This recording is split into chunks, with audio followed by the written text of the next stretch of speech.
রাধে রাধে বন্ধুরা, সমস্ত কিছু ওইদিকে গুছিয়ে টুছিয়ে চলে এসেছি রায়ের জন্য ভোগ রান্না করতে। আর আজকের অনেক চিন্তা ভাবনা করে দেখলাম যে রোজই প্রায় একঘেয়েমি ধরনের ওকে ভোগ দেওয়া হচ্ছে, তাই আজকে চাউ করে দেব। আর চাউ করে দেওয়ার জন্য দেখো কি সুন্দর হোল হুইট নুডলস পেয়ে গেছি, তাও আবার 0 প্রিজারভেটিভ। জানি না লেখা তো আছে, তবে কতটা কি জানি না, কিন্তু বিশ্বাস তো করতেই হবে। একদিকে গরম জল বসিয়ে দিয়েছি আর একদিকে আরেকটা ফ্রাই প্যান বসিয়ে দিচ্ছি। অল্প একটু সাদা তেল দিচ্ছি। তেল দিয়ে নানান রকমের সবজি কেটে রেখেছিলাম, যেরকম গাজর, বিনস, একটুখানি আলু দিয়েছি, কাঁচা লঙ্কা দিয়েছি। চাউতে আবার আলু না দিলে আমার ভাল লাগে না। নাড়িয়ে চাড়িয়ে চাপা দিয়ে দেবো, একটুখানি সেদ্ধ হয়ে যাবে আর তারপর এটাকে ভালো করে ভাজবো।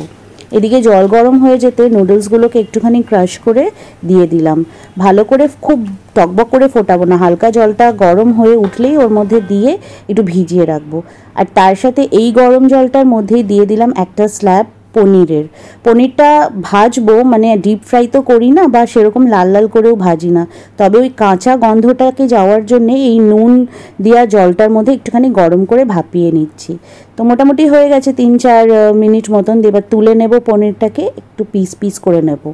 আর এই দেখো, রিসেন্টলি ওই যে রথের মেলায় গেছিলাম ইসকনের ওদের ওখান থেকে এই দুটো সস কিনেছি। তো যখনই ভগবানকে সেবা দিতে হয় সস দেবো কিনা নানান রকমের চিন্তা থাকে। তো দেখো এখানে একদম পরিষ্কারভাবে লেখা আছে নো অনিয়ন নো গার্লিক। আর এটা হচ্ছে ওই মায়াপুর থেকে, মানে এটার প্রোডাকশন মায়াপুর। তো মানে একদম নিশ্চিন্ত। ইভেন কি ওরা আমাকে বললো ইসকনে যখন ভোগ রান্না হয় ওরাও এই সসগুলোই ব্যবহার করে। তবে খুব বেশি চিলি সস দেবো না, রাই তো খুব ছোট। তো ছোট বাচ্চার জন্য যেরকমভাবে ভোগ রান্না হয় বা আমরা ঘরে রান্না করে থাকি, আমি সেইভাবে সেই চিন্তাধারা করেই কিন্তু আমি রায়ের রান্নাটাও করি। তো সস দুটো দিলাম। আর সয়া সস একদম দেবো না, কেন সয়া সসটা ভোগে দেয় কি না আমি ঠিক জানি না। তো নাড়িয়ে চাড়িয়ে নিয়ে কষিয়ে নিয়ে এবার পনিরগুলোকে পিস করে কেটে নিয়েছিলাম সেটাও দিয়ে দিলাম এর মধ্যে। দেওয়ার পরে এটাকেও সমস্ত সবজির সাথে ভালো করে ফ্রাই করে নেব। ব্যাস পনির এইটুকুই ফ্রাই করব, এর থেকে বেশি না। এর সাথে দিয়ে দিলাম হচ্ছে নুডলসগুলো যেটা বয়েল করে রেখেছি।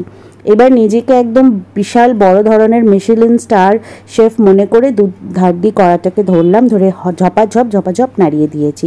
এতে কি হবে, ভালো করে জিনিসটা মিক্স হয়ে যাবে।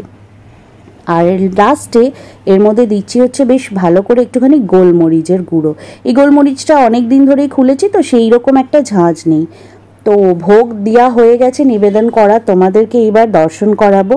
তো ভোগ দর্শন তো পরে করাবো, আগে রাইকে দেখে নাও কি মিষ্টি লাগছে না। আজকে রাই সাদা রঙের জামা পরেছে, ব্লু বর্ডার দিয়া, ব্লু একটা টিপও পরেছে।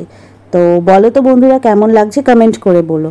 আর ওই দেখো পেছনে আমাদের গুরুদেব মহারাজ সব সময় পেছনে থাকে, রাইকে পাহারা দিতে হবে তো, ছোট বাচ্চা বলে কথা। আর এই যে ফাইনালি ভোগ দর্শন করে নাও। আজকে ওইদিকে তো দেখেছো চাও করেছি, আর এইদিকে ফলের মধ্যে আমটা দিয়েছি, আর তো কটা একদিনই পাওয়া যাবে, মিষ্টি দিয়েছি। আর এই যে সেই চাও একটুখানি উপর থেকে সস দিয়ে সার্ভ করেছি। আজকে তুলসী পত্র ছিল না দেওয়ার জন্য, তাই তুলসী কাষ্ঠ দিয়েছি। তো যাকে তোমাদের সাথে খুব শীঘ্রই আবার দেখা হবে।